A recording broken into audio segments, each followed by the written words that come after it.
Teman-teman, aku baru selesai baca artikel nih tentang Nabi Yeremia. Ternyata banyak fakta menarik loh.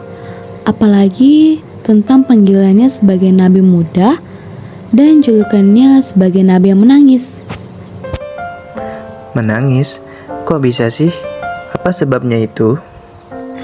Yeremia itu punya hati yang dalam dan sensitif. Dia sampai menangis sewaktu berdoa atas umatnya karena mereka nggak mau bertobat, meskipun Tuhan sudah kirim peringatan lewat dia. Oh, jadi begitu. Kak Marta, apa sih latar belakangnya Nabi Yeremia ini? Dia anak Imam Hilkia dari Anatot, sekitar 645 sebelum Masehi, dipanggil jadi nabi tahun 627 sebelum Masehi.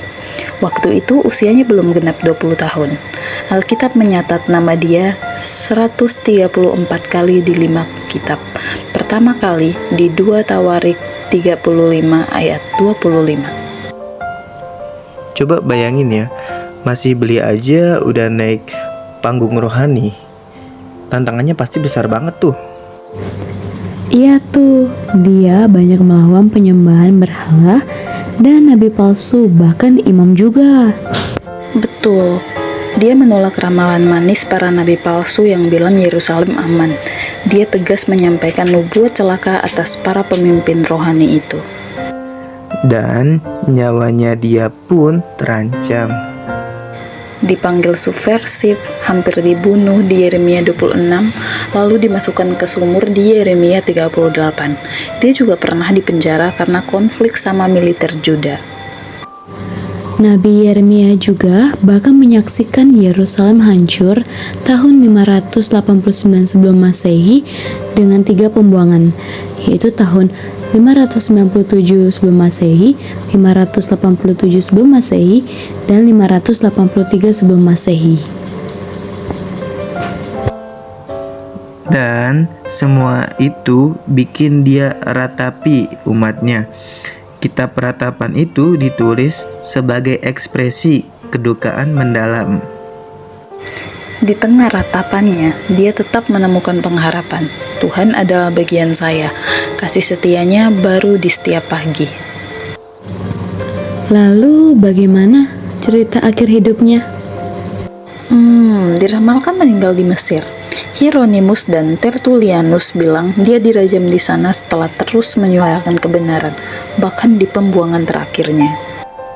Berarti hidupnya konsisten ya sampai akhir. Oh iya, aku juga nonton video tentang Nabi Mika loh. Meski dia tergolong kecil, namun pesannya luar biasa. Mika dikenal karena keadilan, belas kasih, dan kerendahan hati. Ringkas tapi tajam di dalam Mika bab 6 ayat 8. Dia hidup saat Yesaya juga aktif. Fokusnya ke kritik sosial, memprotes ketidakadilan, penyembahan berhala, dan meramalkan Mesias akan lahir di Bethlehem. Kalimat di Mika 6 ayat 8 itu, lakukan keadilan, kasih belas kasihan, dan rendahkan dirimu berjalan bersama Tuhan. Sangat aplikatif banget gak sih guys?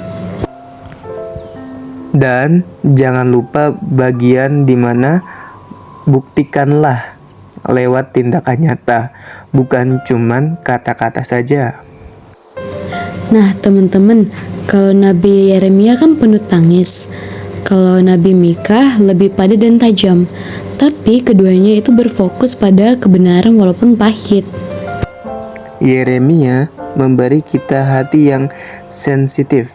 Mika memperlihatkan cara menyampaikan kebenaran praktis.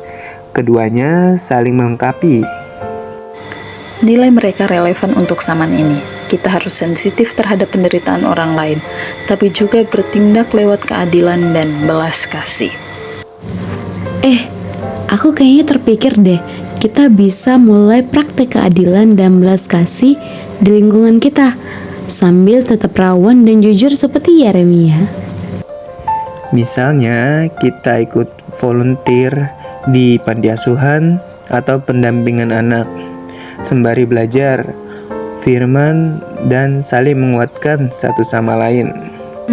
Bagus tuh. Kita bisa rancang program mingguan, kegiatan sosial, plus diskusi pendalaman kitab Yeremia dan Mika.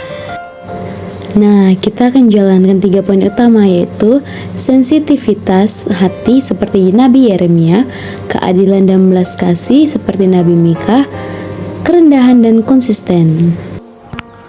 Totally, mulai dari hal kecil, dekat, nyata, dan konsisten. Ayo susun rencana minggu depan, bahas detail seperti hari, tempat, siapa yang akan diajak. Ayo.